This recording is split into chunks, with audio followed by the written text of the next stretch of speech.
اور دوسری طرف پڑھے لکھے سامعین ہمارے سامنے موجود ہیں. ایک طرف ہمارے دینی رہنما موجود ہیں اور دوسری طرف ایک سیاسی رہنما کی صورت میں آپ کے حلقے کے بدھائک یہاں موجود ہیں. اور بچے ہمارے پاس کم ہیں اور نوجوانوں کی تعداد زیادہ ہے. اللہ تبارک و تعالی اس بابرکت محفل کو قبول فرمائے اور جس مقصد کے تحت اس محفل کا انعقاد ہوا ہے، چند لڑکوں نے مل کر اپنے والد گرامی کو یاد کیا ہے، ان کی روح کو ثواب پہنچانے کی غرض سے اس محفل کا انعقاد ہوا. اللہ تعالیٰ ان تمام نیکیوں کا پورا پورا اجر اس مرحوم کو عطا فرمائے. میں نے سنا کہ ان کے وصال کے 10 سال ہو گئے ہیں. عام طور پر لوگ 2-3 سال اپنے والد کو یاد رکھتے ہیں، لیکن 10 سال گزر جانے کے بعد بھی والد کو فراموش نہیں کرنا، ان کی وفات کے دن کو نہیں بھولنا، اور ہر سال ایک خطیر رقم خرچ کر کے سرکار کے ذکر کی محفل منعقد کرنا، یہ اس بات کی دلیل ہے کہ وفادار بیٹوں کے دل میں باپ کی محبت آج تک موجود ہے. سبحان اللہ. اور حضور نے کہا بھی تھا کہ اذا مات الانسان انقطع عنہ عمله، جب انسان مر جاتا ہے تو اس کے سارے اعمال کا سلسلہ منقطع ہو جاتا ہے. الا من ثلاث، مگر 3 چیزوں کا ثواب برابر ان کو ملتا رہتا ہے. سبحان اللہ. نماز، روزے، حج و زکوٰۃ جب تک آدمی ادا کرے اجر ملتا ہے. انتقال کرنے کے بعد یہ ساری عبادتیں آدمی کی بند ہو جاتی ہیں. لیکن حضور کہتے ہیں کہ 3 نیکیاں ایسی ہیں، 3 چیزیں ایسی ہیں جس کا اجر برابر ملتا رہتا ہے. اس 3 میں سے ایک ہے الا من صدقۃ جاریۃ. حضور فرماتے ہیں صدقہ جاریہ جس کا اجر برابر ملتا رہتا ہے. جیسے کسی نے یاتری شیڈ بنا دیا اپنے باپ کے اصال ثواب کے لیے، جتنے لوگ جب تک وہاں پناہ لیں گے، آرام کریں گے تھوڑی دیر کے لیے، جب تک وہ شیڈ رہے گا اس وقت تک اس کو اجر ملتا رہے گا. جیسے کسی نے کنواں کھدوا دیا، کسی نے چاپاکل لگوا دیا، اس کا اجر چونکہ وہ کام کا فائدہ جاری ہے، اس کا فائدہ دوسروں کو پہنچ رہا ہے، اس لیے یہ اجر لگاتار اس مرحوم کو ملتا رہے. کسی نے پل بنا دیا، جتنے لوگ اس پل سے گزریں گے اس کا ثواب اس کو ملتا رہے. کسی نے درخت لگوا دیا، جتنے لوگ اس سائے میں بیٹھیں گے پھل کھائیں گے اس کا اجر ان کو ملتا رہے. حضور فرماتے ہیں صدقہ جاریہ کا اجر باقی رہتا ہے. اور دوسرا آقا فرماتے ہیں او ولد صالح یدعو لہ، یعنی نیک اولاد کا ثواب برابر ان کے والدین کو ملتا رہتا ہے. اور حضور نے اس میں قید لگا دی کہ نیک اولاد اسے کہتے ہیں جو اپنے ماں باپ کے لیے برابر دعا کرتی ہے. یہ ایک ایسا درخت ہے جس کا چینل کبھی بند نہیں ہوتا. جو یہاں سے 1000 بیگھہ زمین چھوڑ کے مر گئے، اس کا تو کوئی اجر اس کو نہیں ملے گا، چونکہ زمین اس کے لیے کیا کرے گی. لیکن جو نیک صالح اولاد چھوڑ کے مارا ہے تو حضور فرماتے ہیں کہ نیک صالح اولاد اپنے والدین کے لیے دعا کرتی رہتی اور جس کا اجر ان کو برابر ملتا رہتا ہے. زندگی میں اولاد کو ماں باپ کی دعا کی حاجت ہے، والدین کی دعا اولاد کے حق میں قبول ہوتی ہے، لیکن بعد وصال والدین کو اولاد کی دعا کی حاجت ہوتی ہے.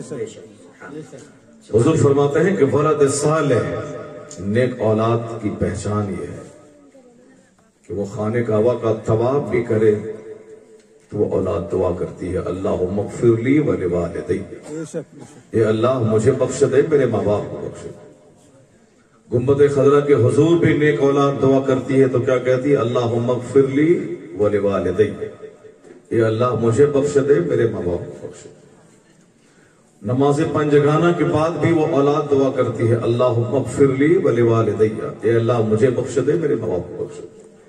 یعنی جب تک وہ بچہ زندہ رہتا ہے اپنے لیے اور اپنے ماں باپ کے لیے، چونکہ ان کو معلوم ہے کہ وہ دعا قبول ہوتی ہے جس دعا میں ماں باپ کو شریک کیا جائے، تو اب اس کا لگاتار اجر اس مرحوم کو ملتا رہتا ہے جو اپنے نیک اور صالح اولاد چھوڑ کے مر جاتا ہے۔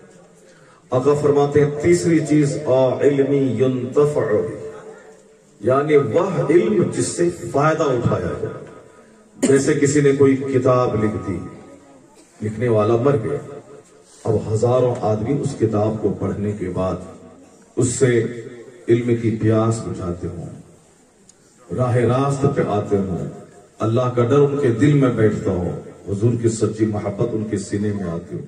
یعنی جتنے لوگ اس کتاب کو پڑھ کر نیک بنیں گے، پرفیکٹ مومن بنیں گے، تو ان کا اجر اس لکھنے والے کو برابر ملتا ہے۔ جیسے کسی نے کوئی خطاب کیا، اس خطاب کو ریکارڈ کر دیا گیا، اب جتنے لوگ اس تقریر کو سنیں گے، سننے کے بعد اپنے دل کے زنگ کو صاف کریں گے، نیک بنیں گے، جتنوں کو وہ فائدہ منتقل ہوگا اس کا اجر اس خطاب کرنے والے کو ملتا ہے۔ جس نے کہیں کوئی کتاب وقف کر دی، قرآن کریم یا دوسری درسی کتابیں، تو جتنے بچے اس کو پڑھتے رہیں گے اس کا اجر ان کو ملتا رہے گا۔ میں کہہ رہا تھا کہ اس حدیث پاک کی روشنی میں جنہوں نے اپنے باپ کو 10 سال کے بعد بھی یاد رکھا ہے، اس کا مطلب ہے کہ مرنے والا مر تو گیا ہے مگر ایک اچھی اولاد چھوڑ کے مرا ہے۔ سبحان اللہ، سبحان اللہ۔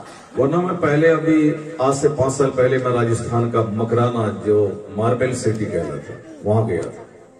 ایک حاجی لیاقت صاحب تھے، حاجی صدیق صاحب اور ان کے بھائی لیاقت صاحب تھے، انہوں نے مجھ کو بلایا تھا، اور وہاں جب پہنچا تو میں سمجھا شاید کوئی بہت بڑی کانفرنس ہوگی، جنہوں نے بائی ایئر بلایا ہو، کار سے ریسیو کیا ہو، یعنی صرف میرے پیچھے بہت خرچ کیا ہو۔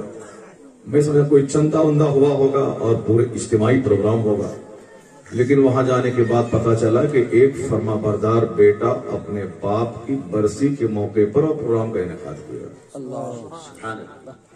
اور صرف میں ہی نہیں بلکہ غلام عثمانی صاحب جو ایک بڑے خطیب انڈیا کے ہیں وہ بھی میرے ساتھ تھے، 2-3 ناطخہ بھی میرے ساتھ تھے۔ اس سارے اتنا پورا خرچ ایک بیٹے نے اپنے باپ کے لیے برداشت کیا۔ میں سمجھ رہا تھا کہ یہ راجستھان میں ہوتا ہے اور بہار میں نہیں ہوگا، چونکہ بہار کے لوگ عام طور پر تھوڑی سی مٹھی ان کی ٹائٹ ہوتی ہے۔ بہار کے لوگ حج میں بھی جاتے ہیں تو وہاں جہاں وہ فری کا ڈبہ بڑھتا ہے وہ بھول جاتے ہیں کہ ابو کلام صاحب کو معلوم ہے، وہ بھول جاتے ہیں کہ میں 5 لاکھ روپے خرچ کر کے حج کو آیا ہوں، 5 لاکھ روپے خرچ کر کے میں آیا ہوں۔ نہیں، بلکہ وہ جو پرانی عادت ہے اپنے گاؤں گھر کی، وہ عادت وہاں لوٹ کے آتی ہے۔ ایک ڈبہ لینے کے لیے مارا ماری کرتے ہیں، دوڑتے ہیں اور لیتے ہیں، آدھا کھاتے ہیں اور آدھا پھینک دیتے ہیں۔ جو لوگ رمضان میں عمرہ کے لیے جاتے ہیں، کھجور کہیں بٹ رہی ہو، دوڑ کے کھجور لیتے ہیں اور گھر میں جمع کرتے ہیں۔ آتے وقت وزن کا مسئلہ ہو گیا، 40 سے زیادہ نہیں جا سکتے، پھر آدھی کھجوریں روم میں ہی چھوڑ کے لے جاتے ہیں اور پھر وہ لیتے ہیں اور بانٹتے نہیں ہیں، جبکہ the giver hand is better than the taker hand۔ دینے والا ہاتھ لینے والے ہاتھ سے بہتر ہو۔ بے شک، بے شک۔ حضور کی حدیث ہے الید العلیا خیر من الید السفلی، اوپر والا ہاتھ، دینے والا ہاتھ لینے والے ہاتھ سے اچھا ہوتا ہے۔ بے شک۔ تو حضور نے سخاوت کا حکم دیا ہے، دینے کا حکم دیا ہے۔ ہر جمعہ کے دن خطبہ جمعہ میں ایک آیت کی تلاوت ہوتی ہے، جس آیت کے بارے میں کہا گیا ہے کہ قرآن کریم میں 6666 آیتیں ہیں، لیکن اسی آیت کی بار بار تلاوت کیوں ہوتی ہے؟ آپ نے کبھی نہیں پوچھا امام صاحب سے، اس لیے نہیں پوچھا کہ چونکہ آپ کا دماغ حاضر ہی نہیں رہتا خطاب کے ٹائم میں، آپ یہ سمجھتے ہیں کہ بس مولوی صاحب ہے، کچھ فارمیلٹی نبھا رہے ہیں، ممبر پہ کھڑے ہو کے اس کو نبھانے دو۔ آج کل خطاب امام بننا ہی بڑا آسان ہو گیا اور خطیب بننا ہی بڑا آسان ہو گیا ہے۔ صرف ہر جمعہ کو ایک ہی تقریر آپ کر دیں، کوئی ٹوکنے والا نہ ہوگا کہ مولانا صاحب آپ نے کیا خطاب پچھلے جمعہ کو کیا تھا۔ وہ تو آج سے 50 سال پہلے کے لوگ تھے جن کی نظر آدمیوں کو پلک کے رہتی تھی۔ خطاب کے خطبے پہ ہوتی تھی، نقطوں پہ ہوتی تھی، الفاظ اور جملے پہ ہوتی تھی، تذکیر و تانیث پہ ہوتی تھی، اور پھر اس خطاب کو لوگ 50 سال یاد کرتے تھے۔ نظامی صاحب آئے تھے، ان کا خطاب ہوا تھا، صاحب فصیح غازی پوری آئے تھے، ان کا خطاب ہوا تھا، علامہ ارشد صاحب آئے تھے، ان کا خطاب ہوا تھا۔ 50 سال پہلے تقریر ہوئی تھی، آج تک لوگ اس کو یاد کرتے ہیں۔ پہلے خطاب کرنے والے بھی لاجواب تھے اور سننے والے بھی لاجواب تھے۔ پہلے امام صاحب ایک مہینے کے بعد سورت کا ریپیٹیشن کرتے تھے، یعنی فجر میں آج سورہ ملک پڑھا، کل سورہ قلم پڑھا، پرسوں سورہ مزمل پڑھا، سورہ دہر، سورہ قیامہ، سورہ مرسلات، سورہ نازعات، سورہ ما یتساءلون، سورہ تکویر، سورہ انفطار، سورہ انشقاق، یعنی ایک مہینے کے بعد وہ سورت ریپیٹ کرتے تھے۔ لوگ کہتے تھے واہ میری مسجد کے امام صاحب لاجواب ہیں، ایک مہینے کے بعد تب وہ سورت کی ریپیٹیشن کرتے ہیں۔ اور آج مغرب میں انا اعطیناک الکوثر، عشاء میں انا اعطیناک الکوثر، فجر میں انا اعطیناک الکوثر، کوئی بولنے والا نہیں ہے، چونکہ نماز پڑھنے والے کا دماغ ہی حاضر نہیں ہے، وہ پیچھے کھڑے ہیں اور اس کا دماغ کھیت میں چل رہا ہے۔ جیسے بہت سارے لوگ یہاں موجود ہمارے سامنے، لیکن دماغ میں ان کا ٹینشن ہے جلدی محفل ختم ہو، میں گھر جاؤں، جلدی سو جاؤں، فلاں کام ہے۔ اب جن کے دماغ میں ٹینشن ہوگا، وہ مسجد میں امام صاحب 4 پڑھائیں کہ 10 پڑھائیں، وہ کیا کرے گا؟ وہ سجدہ سہو بھی نہیں کریں تو چلے گا۔ اس لیے میں کہتا ہوں آج کل خطیب بننا بھی بڑا آسان ہے، ایک ہی تقریر ہر جمعہ کو کیجئے، کوئی ٹوکنے والا نہیں، اور انا اعطیناک الکوثر پڑھتے رہیے، کوئی بولنے والا نہیں۔ وہ تو پہلے کا دور تھا، لوگ کہتے تھے۔ اسی دور میں ایک حافظ جی رمضان میں کسی دیہات میں چلے گئے، وہ حافظ نہیں تھے، چند صورتیں ان کو یاد تھی، سوچا یہ دیہات ہے، اس کو ٹھگ لیں گے یہاں کے لوگ۔ وہ جب رمضان میں گیا وہاں تو وہ سورہ کہف شروع کر دیا پہلے ہی دن، الحمدللہ الذی انزل علی عبدہ۔ تو سوچا یہاں کوئی نہیں جانتا ہوگا، لیکن ایک بوڑھا تھا جو ہر جمعہ کو سورہ کہف پڑھتا تھا، ان کو یاد تھی وہ سورت۔ سلام پھرنے کے بعد کہا اے حافظ جی، سورہ بقرہ سے شروع ہوتا ہے، سورہ کہف تم پڑھ رہے ہو؟ تو سمجھ گیا کہ جہاں جانکار لوگ رہتے ہیں اس کا مطلب ہے۔ لوٹا میں پانی لے، پہلا تم لوگ یہاں رہو، میں تھوڑا آتا ہوں ذرا استنجا کر کے۔ وہ استنجا کر کے بہانے گیا، وہ گاؤں سے باہر بھاگ گیا۔ یعنی ایسے لوگ پہلے رہتے تھے، اور آج کل کسی کی توجہ نہیں رہتی ہے کہ صاحب امام صاحب کیا پڑھتے ہیں۔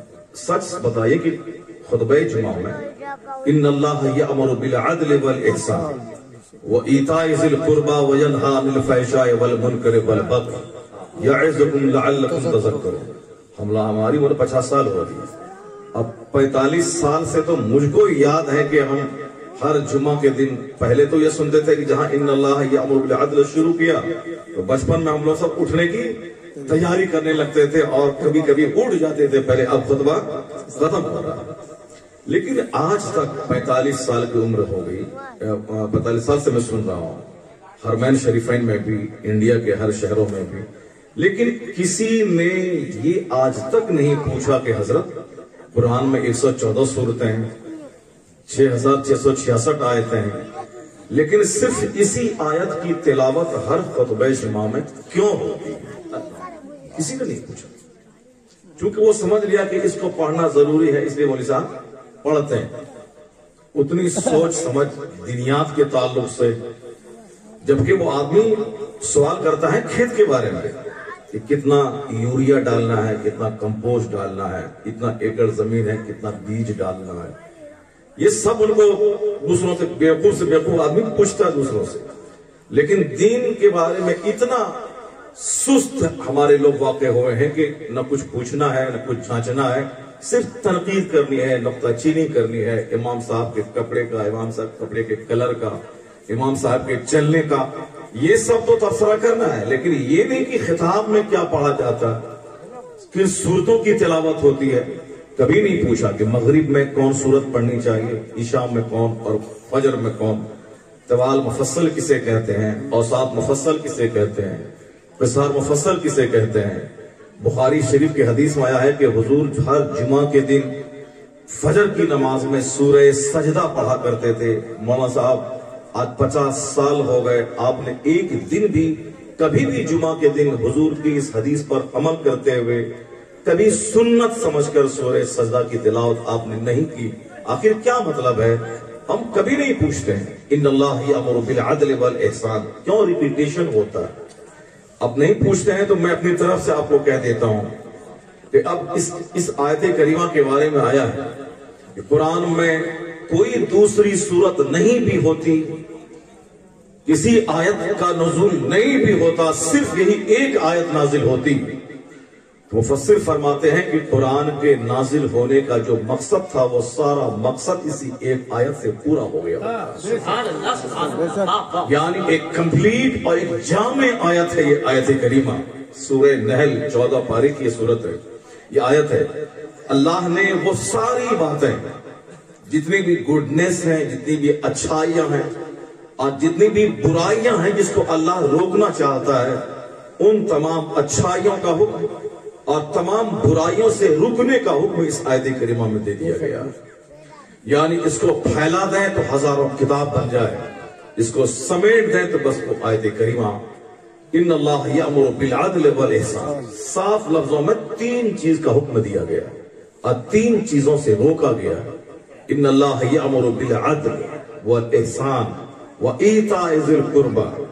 میری بات یہیں سے آ کے شروع ہوئی تھی کہ اس آیت کریمہ میں جن تین بڑی باتوں کا آدیش دیا ہے، اللہ حکم دیتا ہے ان اللہ یأمر، اللہ حکم دیتا ہے تمہیں عدل کرنے کا، انصاف کرنے کا۔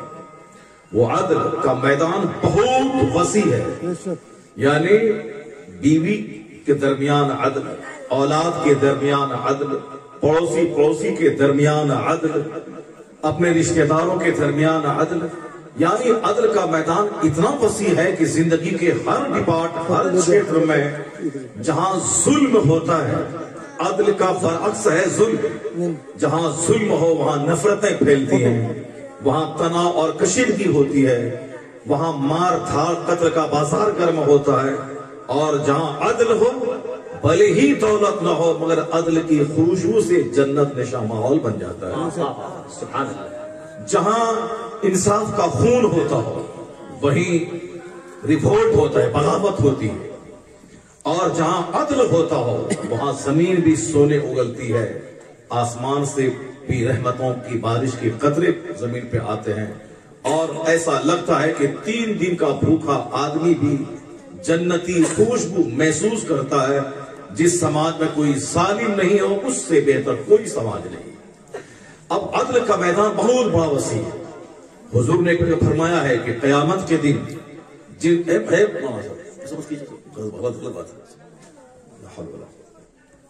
تقریر سنا کیجیے، موبائل کا استعمال مسجد میں بیان میں خاص کر کے اسٹیج پر بیٹھ کے نہیں کرنا چاہیے، بس تقریر سنے۔ وہ جتنے لوگ موبائل چلاتے ہیں، تقریر ریکارڈ کرتے ہیں، وہ سنتے بھی نہیں ہیں، ایک بار سنا ڈیلیٹ کر دیا، لیکن دل کی گہرائی سے اگر 10 منٹ کی گفتگو سنی جائے برسوں تک یاد رہتی ہے۔ سب سے زیادہ ریکارڈر یہ دل ہے اور یہ تختی ہے، اس پہ نوٹ ہونی چاہیے۔ تو میں کہہ رہا تھا کہ حضور نے فرمایا ہے کہ قیامت کے دن جس خوش نصیب کو عرش الہی کا سایہ ملے گا، اس میں حضور نے 7 آدمی کا نام لیا، سبعۃ یظلھم اللہ فی ظلہ یوم لا ظل الا ظلہ، یعنی قیامت کے دن جس دن خدا کے عرش کے علاوہ کوئی سایہ نہیں ہوگا، اس سائے میں 7 خوش نصیبوں کو اللہ جگہ عطا فرمائے۔